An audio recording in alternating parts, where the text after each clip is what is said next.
தோழர்களுக்கு முதற்கண் வணக்கத்தை தெரிவித்துக் கொண்டு, இந்த கூட்டத்தில் முன்னால் உரையாற்றி சென்றிருக்கின்ற இந்திய மாதர் சங்கத்தின் சம்மேளன தலைவர் தோழர் மஞ்சுளா அவர்களே, எனக்கு முன்னால் உரையாற்றி சென்றிருக்கின்ற தோழர் ஜெயந்தி அவர்களே, தோழர் சுமதி அவர்களே, போல் அனைவருக்கும் மக்கள் ஜனநாயக இளைஞர் கழகத்தின் சார்பாக புரட்சிகர வணக்கத்தினை தெரிவித்துக் கொள்கிறேன். மட்டுமல்லாது இந்த இணைய வழியில் தொடர்பில் இணைந்திருக்கின்ற அனைத்து தோழர்களுக்கும் வணக்கத்தினை தெரிவித்துக் கொள்கிறேன். தோழர்களே, இன்று கிளாரா ஜெட்கின் அவர்களுடைய பிறந்த நாள். நாம் எத்தனைய பிறந்தநாள் கூட்டங்களை அல்லது பிறந்தநாள் விழாக்களை நாம் நடத்தியிருப்போம். ஆனால் கிளாரா ஜெட்கினுடைய இந்த பிறந்த நாளை நாம் கொண்டாட வேண்டிய அவசியம் என்ன? கிளாரா ஜெட்கின் என்பவர் அவர் ஒரு பெண் இரும்பு மனிதர் என்று சொல்ல வேண்டும். ஏனென்று சொன்னால், அவருடைய வாழ்க்கையில் பல்வேறு துன்பங்களையும் கஷ்டங்களையும் கடந்து நிறைய கை தட்டுறது சுருக்க வர்றதுனால முகம் மொத்தமே மறைக்க எல்லாம் முடிச்சிட்ட பிறகு இது பண்ணீங்கன்னா ரெக்கார்டிங் நல்லா இருக்கும். இல்லாட்டி அது ரெக்கார்டிங் பாக்குறதுக்கு ஒரு எரிச்சல் மாதிரி இருக்கு. அதாவது எல்லாம் முடிச்சிட்ட பிறகு அது செஞ்சீங்கன்னா சரியா இருக்கும். மொத்தமே முகம் முழுக்க அதுதான் ஓடுது. கணக்கில் எடுத்துக்கிட்டு தொடர்ந்து தோழர் கிளாரா ஜெட்கினுடைய இளமை பருவத்திலிருந்து அவருடைய போராட்ட வரலாறுகளை எனக்கு முன்னால் பேசிய தோழர்கள் மிக அருமையாக பேசினார்கள். நாம் அவரிடமிருந்து கற்றுக்கொள்ள வேண்டிய முக்கியமான விஷயங்கள் என்ன என்று சொன்னால், அவர் தன்னுடைய வாழ்க்கையில் முழுவதையும் பாட்டாளி வர்க்க சோசியலிச புரட்சிகர போராட்டத்திற்கு அர்ப்பணித்த ஒரு தோழர். அவரிடமிருந்து கற்றுக்கொள்ள வேண்டிய தியாக உணர்வை நாம் கற்றுக்கொள்ள வேண்டும். அதேபோல் கம்யூனிச சித்தாந்தத்தின் மேல் மார்க்சியத்தின் மீது அளவு கடந்த பற்றுறுதி மிக்க, அதை ஜெர்மனி நாட்டிலே மிக தீவிரமாக செயல்படுத்திய தோழர்களில் முன்னணியானவர். குறிப்பாக சொல்ல வேண்டும் சொன்னால், லெனின் உடைய காலத்தில், குறிப்பாக 1914ஆம் ஆண்டில்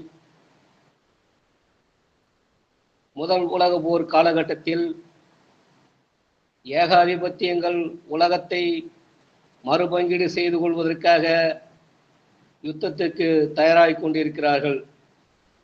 ஆகவே கம்யூனிஸ்ட் கட்சிகள் அந்தந்த நாட்டில் இருக்கின்ற முதலாளி வர்க்கத்தினுடைய தோல்வியை தழுவ வேண்டும், நாம் உள்நாட்டு புரட்சியை நடத்தி கம்யூனிஸ்டுகளை ஆட்சிக்கு கொண்டு வர வேண்டும் என்ற அடிப்படையில் ஏகாதிபத்திய யுத்தம் என்னமானது ஒரு அநீதி யுத்தம், அதை நீதி யுத்தமாக மாற்ற வேண்டும் என்று அகிலத்திலே தோழர் லெனின் அவர்கள் தீர்மானத்தை கொண்டு வந்தார்.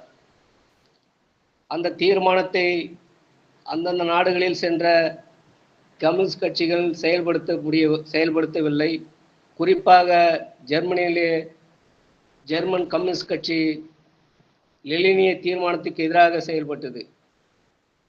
அதை எதிர்த்து கிளாரா ஜெட்கின் கடுமையாக போராடி லெனினிய அடிப்படையில் நாம் போராட வேண்டும் என்று ஆணித்தரமாக உறுதியாக போராடிய தோழர். லெனினியத்தையும் மார்க்சியத்தையும் ஜெர்மனியிலே நடைமுறையில் செயல்படுத்துவதற்காக அமைப்பு கட்டியவர்.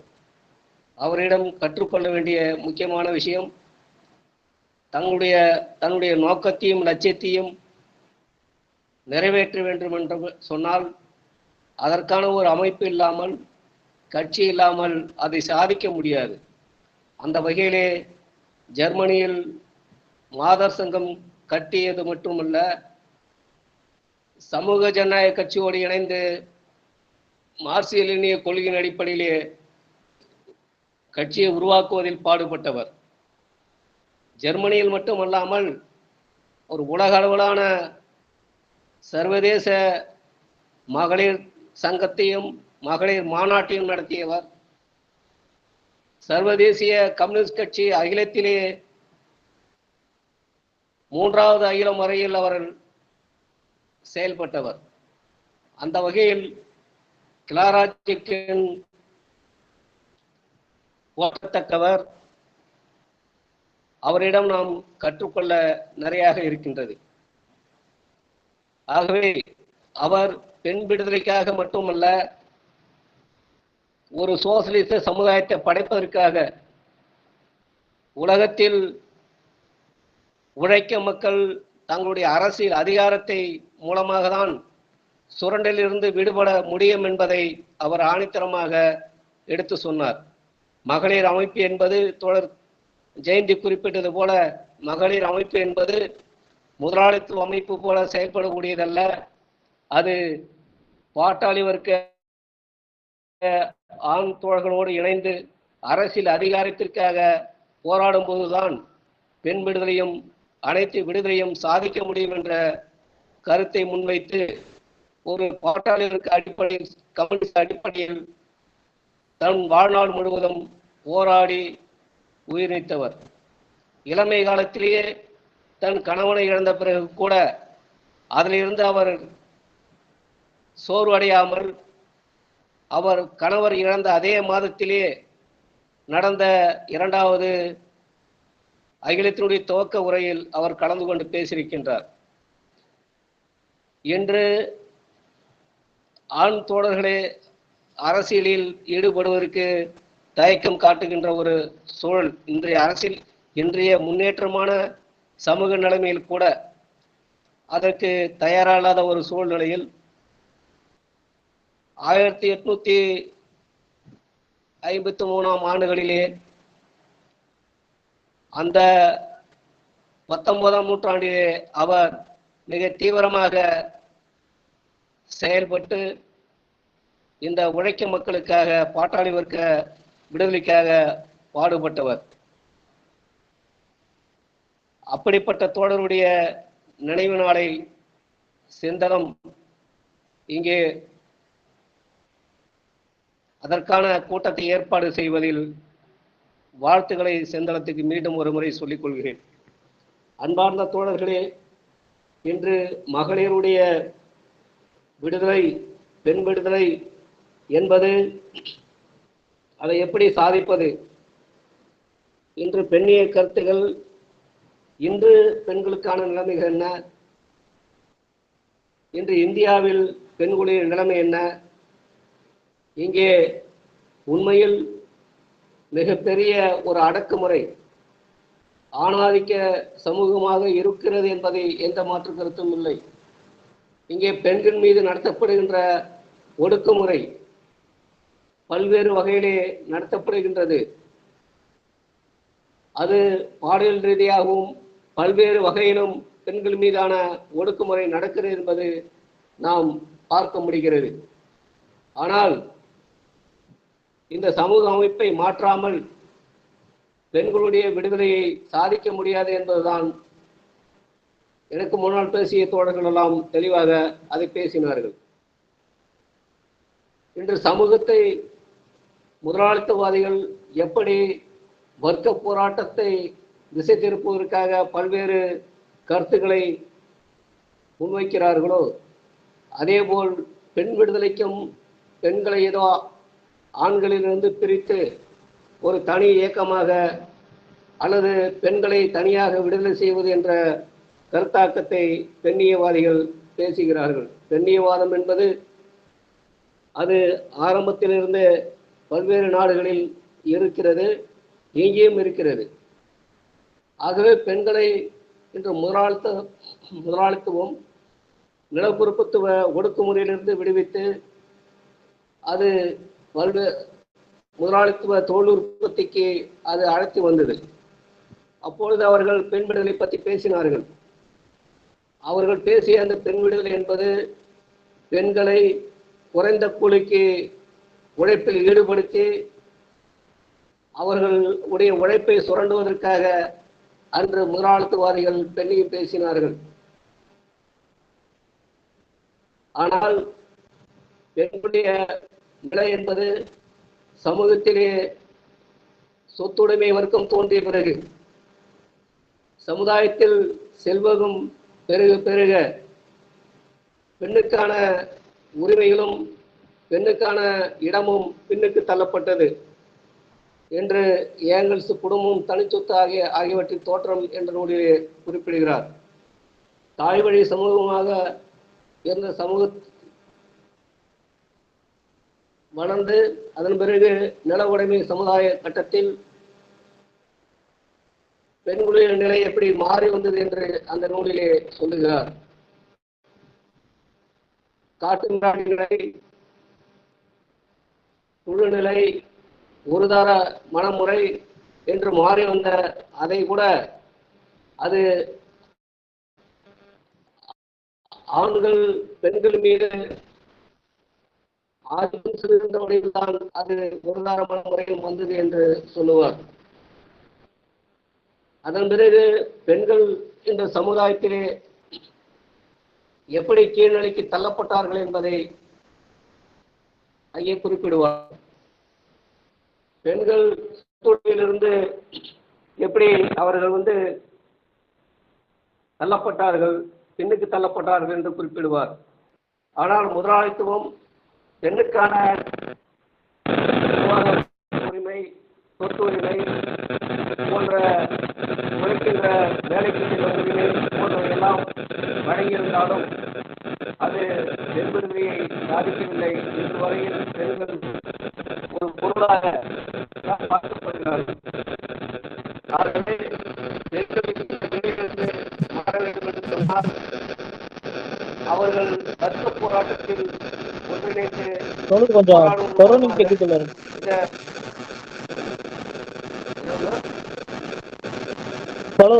சைட்ல கொஞ்சம் சவுண்ட் கேக்குதுல, கொரோனா கேக்குதுல, ஆமா தல. இப்போ கேக்குதுல, இப்போ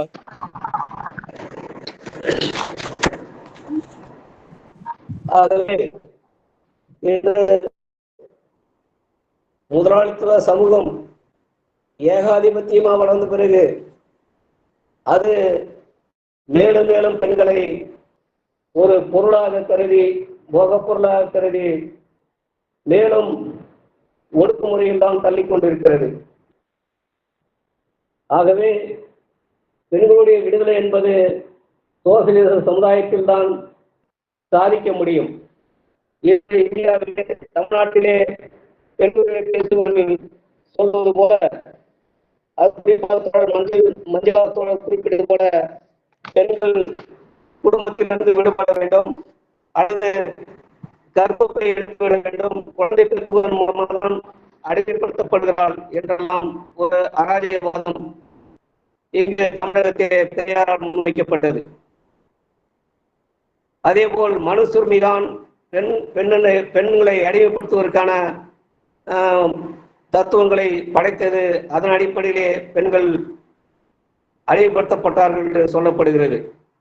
எப்படி சாதி ஒழிப்பில் நிலப்பொறுத்துவ உற்பத்தி முறையை ஒழித்து சாதி ஒழிக்க வேண்டும் என்ற நிலைக்கு மாறாக பார்ப்பன எதிர்ப்பும் இந்து மத எதிர்ப்பும் பேசினார்களோ, அதே போல பெண் விடுதலையும் அவர்கள் சொல்லுகின்ற அந்த கருத்து என்பது பெண்ணை மேலும் மேலும் அடிமைப்படுத்துவதற்கு தான் பயன்படுமே தவிர விடுவிப்பதற்கல்ல.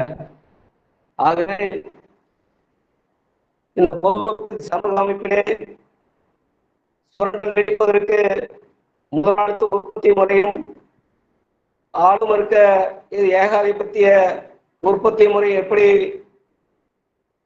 நீடிக்கிறதோ அதில் எப்படி உழைக்க மக்கள் சுரண்டப்படுகிறார்களோ அந்த சுரண்டலிலிருந்து விடுதலை பெறாமல் சமுதாயத்தில் எந்த ஒரு தனி ஒரு வர்க்கமும் விடுதலை பெற முடியாது என்பதுதான் மார்க்சியத்தினுடைய ஆணித்தரமான கருத்து. ஆகவே பெண்கள் விடுதலை என்பது சோசியலிச புரட்சியின் மூலமாக, இந்த நாட்டிலே ஒரு வர்க்க போராட்டத்தின் மூலமாக ஏகாதிபத்தியத்தையும் அதனுடைய அடிவரடியாக இருக்கின்ற இந்த ஆட்சி முறையையும் நிலப்பொருத்த உற்பத்தி முறையும் ஒழிக்காமல் இந்தியாவில் பெண் விடுதலை என்பது சாதிக்க முடியாத ஒன்று. ஆகவே இன்று ஆட்சியாளர்கள் பல்வேறு வகையிலே இந்த நாட்டை அடிமைப்படுத்துகின்ற கொள்கையை செயல்படுத்தி கொண்டிருக்கின்ற இந்த கொள்கையை எதிர்த்து நாம் போராட வேண்டியிருக்கிறது. பெண்கள் பல்வேறு வகைகளிலே ஒடுக்குமுறைக்கு உள்ளாக்கப்படுகிறார்கள். அதை எதிர்த்து போராட வேண்டி இருக்கிறது. ஆகவே இந்திய சமூக அமைப்பிலே இந்திய பொருளாதார இந்த ஒடுக்குமுறை எதிர்த்து போராடாமல் இந்தியாவிலே பெண்கள் விடுதலை அடைவது என்பது சாத்தியமில்லை. அந்த வகையிலே நாம் ஒரு சோசியலிச புரட்சியை, புதிய ஜனநாயக புரட்சியின் மூலமாக சோசியலிச ஆட்சி நிறுவும் போதுதான் பெண் விடுதலை சாத்தியம். அதை சோவியத் ரஷ்யாவிலே லெனின் செய்து காட்டினார். பெண்களை வெறும் அடுப்பகரையில் அடைத்து வைக்கின்ற அந்த முறையை ஒழிக்க வேண்டும் என்று சொன்னார். வீட்டிலே அடைப்பட்டு கிடக்கின்ற முறையை எதிர்த்து போராட வேண்டும் என்று சொன்னார். அதற்கான சாத்தியங்கள் இன்று வளர்ந்திருக்கின்றது.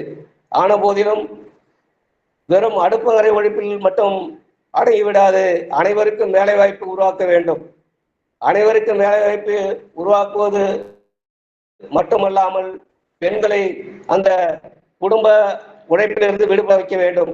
குழந்தை வளர்ப்பு என்பதை சமூக பொறுப்பாக மாற்றி அமைக்க வேண்டும் என்று சொன்னார்.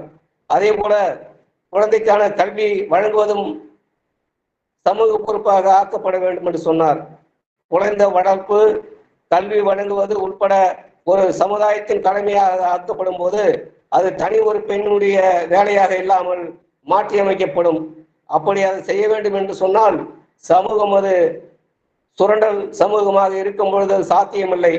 அது மேலும் மேலும் மக்களை சுரண்டுவதற்கான அடிப்படையில் தான் இந்த சமுதாயத்தை நடத்தி கொண்டிருக்கின்றது. அந்த வகையிலே நாம் இந்த நாட்டிலே ஒரு சோசியலிச புரட்சியின் மூலமாக பெண் விடுதலை சாதிக்க முடியும்.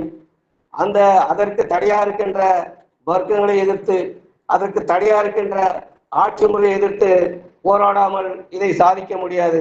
ஆனால் இன்று மோடி அரசாங்கம் இந்து மதவாத பாசிச ஆட்சியாக மட்டுமல்லாமல் ஏகாதிபத்தியத்தினுடைய அடிமை அரசாக இந்தியாவை அடிமைப்படுத்துகின்ற ஒரு கொள்கைகளை செயல்படுத்தி நாட்டிலே பல்வேறு பொருளாதார ஒடுக்குமுறையையும் வரி கொள்கைகளும் செயல்படுத்தி இன்று நாட்டையே அமெரிக்காவுடைய அடிமையாக மாற்றியிருக்கின்றது.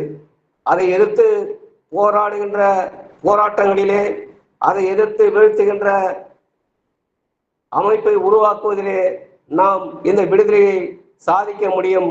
அத்தகைய போராட்டத்திற்கு நாம் அணியமாக வேண்டும் என்ற அடிப்படையில் கூறிக்கொண்டு இந்த கூட்டத்தில் வாய்ப்பளித்த நன்றி கூறி விடைபெறுகிறேன். நன்றி, வணக்கம்.